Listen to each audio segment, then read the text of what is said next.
जय श्री कृष्ण। आज अपन कक्षा 9वीं के विज्ञान विषय के अध्याय 7 जीवों में विविधता का भाग 12 लेकर आए हैं।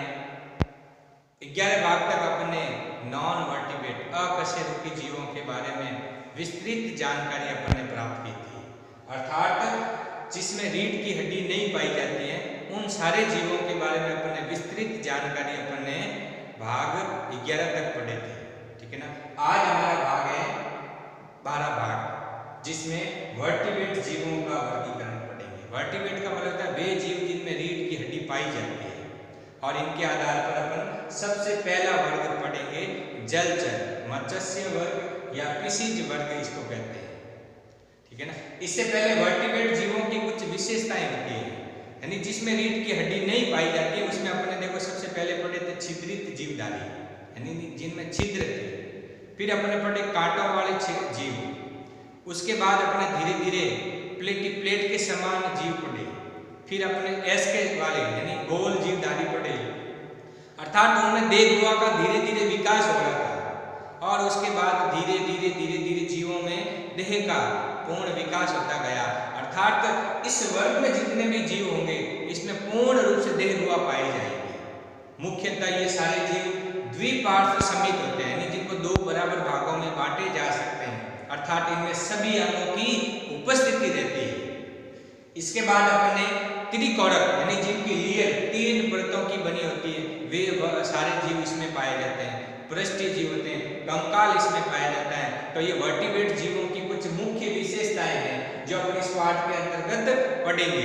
कि वर्टिब्रेट जीव कहते हैं किसे, यानी वे जीव जिनमें रीढ़ की हड्डी पाई जाती है, अर्थात इससे पहले कि जो भी जीव आते थे आर्थ्रोपोडा और मोलस्का वर्ग के जीव थे उसमें एक बाह्य कंकाल था, अर्थात जिनमें हड्डियां नहीं थी। अर्थात इस वर्ग से आगे जितने भी जीव अपन चलते जाएंगे अर्थात उनमें हड्डियों का विकास होना शुरू हो जाएगा। ये ही इन जीवों की मुख्य विशेषताएं होगी। तो सबसे पहले आज हमारा पहला वर्ग है मत्स्य वर्ग, जिनको पिसीज वर्ग कहते हैं, और सीधी भाषा में अपन इसको जलचर, चर का मतलब होता है विचरण और जल का मतलब जल, जो जल में विचरण करते हैं जलचर कहलाते हैं। तो आज अपने इस वर्ग के अंतर्गत पहली विशेषता पढ़ेंगे। इनकी सबसे मुख्य विशेषता ये होती है कि इस वर्ग के जीव आवास के आधार पर जलीय होते हैं, अर्थात तो वो जल में पाए जाते हैं, पूर्ण रूप से जल में रहते हैं। ठीक है ना। और जल में भी ये दोनों प्रकार के जल में पाए जाते हैं, जैसे लवणीय और अलवणीय, यानी खारे जल में भी होते हैं और मीठे जल में भी हो सकते हैं। ठीक है ना। तो ये इनकी मुख्य विशेषता है। इसके बाद आता है कि इस वर्ग के जीव शारीरिक संरचना में सल्कधारी होते हैं, यानी जिन पर सल्क पाए जाते हैं। इस वर्ग के जीवों की मुख्य विशेषताओं में आता है कि इनके ऊपर सल्क होते हैं, त्वचा के ऊपर सल्क पाए जाते हैं। ठीक है ना। और इनमें मांसल पूंछ होती है, पंख होते हैं जो इनको शारीरिक गति करने में सहायक होते हैं, पूंछ जो शारीरिक संतुलन बनाए रखने में सहायक होती है, और जो साइड में पंख होते हैं वो उन्हें तैरने में सहायता करते हैं। और इसमें मछली वर्ग को पूर्णतः लिया जाता है, अर्थात जितनी भी मछलियां होती हैं सारी मत्स्य वर्ग यानी पिसीज वर्ग के अंतर्गत आती है। फिर आता है ये जीव मुख्यतः असमतापी होते हैं, यानी तापमान में जब भी परिवर्तन होता है इन जीवों की शारीरिक संरचना बदल जाती है। वेरी मोस्ट इंपोर्टेंट पॉइंट है भाई, असमतापी, अर्थात तापमान में थोड़ी सी भी वृद्धि हो या तापमान में थोड़ी सी भी कमी हो, इनकी शारीरिक संरचना क्या हो जाती है, बदल जाती है, इनकी दैनिक क्रियाएं बदल जाती है। श्वसन, पाचन, उत्सर्जन ये सारी क्रियाएं प्रभावित होती हैं। अर्थात एक टेम्परेचर एक समान रहना चाहिए, ये इन जीवों की मुख्य विशेषताओं के अंतर्गत आता है। फिर आता है ये जीव धारारेखित होते हैं, इनके जीवों के जो सल्क होते हैं धारारेखित होते हैं, जो इनको आगे चलकर गति करने में सहायक होते हैं।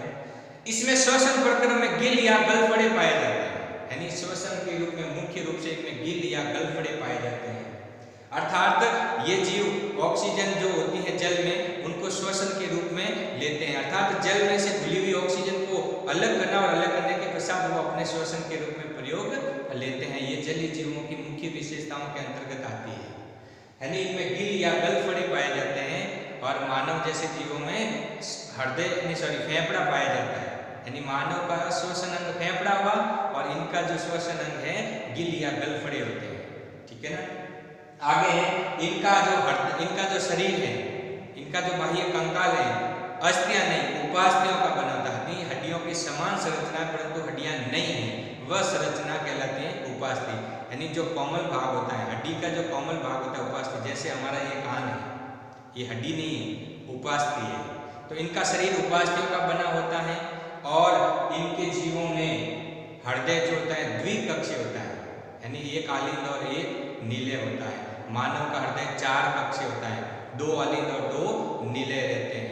अर्थात इनका हृदय देखो मुख्य विशेषताओं के अंतर्गत आता है। इनका हृदय द्विकक्षीय 2 कक्षों का, एक आलिंद और एक नीले, एक में शुद्ध रक्त और एक में अशुद्ध रक्त प्रवाहित होता है।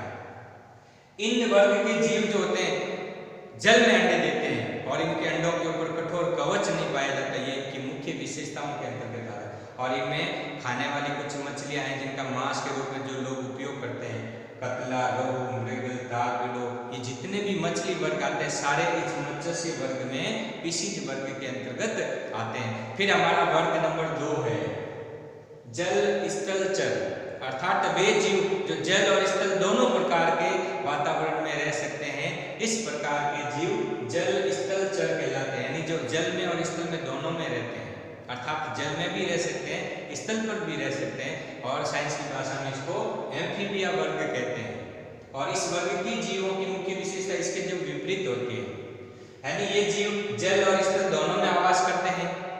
इनमें श्वसन के लिए क्लोम यानी गलफड़े और फेफड़े दोनों पाए जाते हैं और इनमें सिर्फ क्लोम होता है। फिर है इस वर्ग के जीवों में बाह्य कंकाल इनमें होता है और इनमें बाह्य कंकाल नहीं होता है। फिर है इस वर्ग के जीव आवास के आधार पर जलीय और स्थलीय दोनों होते हैं। इस वर्ग के जीवों में मुख्य विशेषता देखो ये, इनका हृदय द्विकक्षीय होता है और इनका हृदय त्रिकक्षीय होता है, यानी 2 आलिंद और 1 नीले रहता है। ठीक है, इसमें 1 आलिंद और 1 नीले रहता है, इसमें 2 आलिंद और 1 नीले रहता है। फिर आता है इस वर्ग के जीव भी जल में अंडे देते हैं और इस वर्ग के जीव भी जल में अंडे देते हैं। और इनमें जो जो उदाहरण आता है, मेंढक है, सैलामेंडर है, टॉड है, हाइला है, राना ट्रिगिना है, ये सारे जीव इसके अंतर्गत आते हैं। अब देखो एक विचारणीय घटना है कि इसमें घड़ियाल है, मगरमच्छ है, कछुआ है, इनको नहीं रखा जाता है। देखो अपन कल जो अगला अपन वीडियो रहेगा तो उसमें अपन इसको पढ़ेंगे कि मगरमच्छ को, घड़ियाल को और कछुए को जल स्थल चर यानी उभयचर में क्यों नहीं रखा जाता है। ठीक है ना, ये घटना अपन अगले वीडियो में पढ़ेंगे कि इनको उसके अंतर्गत क्यों नहीं रखा जाता है। तो कारण अपन समझेंगे कि इनको इसके अंदर क्यों नहीं रखा, क्योंकि देखो वे भी जीव जल और स्थल दोनों में रहते हैं। इनको उभयचर कहते हैं और इनको जलीय जीव कहते हैं। ठीक है ना, ये जलीय चर, जलचर और ये उभयचर। ठीक है ना, ये दोनों आज वीडियो हमारे रहेंगे और इन वीडियो को आप ये PDF जो रहेगी आप इनको गृह कार्य के रूप में, नोट्स के रूप में आपको ये काम करना है। इस वीडियो को ज़्यादा से ज़्यादा लाइक, शेयर, कमेंट्स करें, जिससे हमें भी कुछ सीख मिले कि हमारे भैया बहन क्या चाहते हैं, क्या नई बात होनी चाहिए। मैं आशा करता हूँ ये सब चीज़ें आप आगे करेंगे। लाइक करना हो, शेयर करना हो, आगे आपको कोई कमेंट्स देना हो कि इसके संबंध में कुछ बातें और नई जाननी हो, कोई नया प्रश्न जानना हो, तो आप इसमें ज़रूर कमेंट बॉक्स में लिख के भेजें। धन्यवाद।